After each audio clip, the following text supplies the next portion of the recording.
తేలికపాటి వర్షంతో ఢిల్లీ మేల్కొంది. దీంతో వేడి, తేమ నుంచి ఢిల్లీ వాసులు ఉపశమనం పొందారు. తేలికపాటి జల్లులు కురుస్తుండడంతో ఢిల్లీ వాతావరణం ఆహ్లాదకరంగా మారింది. మార్నింగ్ వాకర్స్ ఆహ్లాదకరమైన వాతావరణాన్ని ఆస్వాదిస్తూ వాకింగ్ చేశారు. ఢిల్లీ అంతటా అక్కడక్కడా వర్షాలు పడతాయని ఐఎండీ తెలిపింది. ఢిల్లీలో ఉదయం 8 గంటలకు పొగమంచుతో పాటు 27 డిగ్రీల ఉష్ణోగ్రత నమోదైంది. రిడ్జ్ ప్రాంతంలో పొగమంచుతో పాటు తేలికపాటి జల్లులు కూడా కురిశాయి. ఐఎండీ ప్రకారం పూసాలో గరిష్టంగా 106.5 మిల్లీమీటర్ల వర్షపాతం నమోదు కాగా రిడ్జ్, ఫరీదాబాద్లో 0.2 మిల్లీమీటర్ల వర్షపాతం నమోదైంది.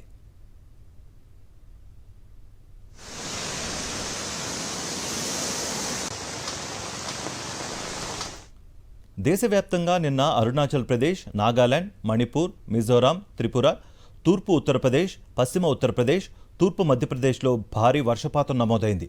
అండమాన్ నికోబార్ దీవులు, మేఘాలయ, హిమాచల్ ప్రదేశ్, ఒడిశాలలో కూడా వర్షపాతం నమోదైంది.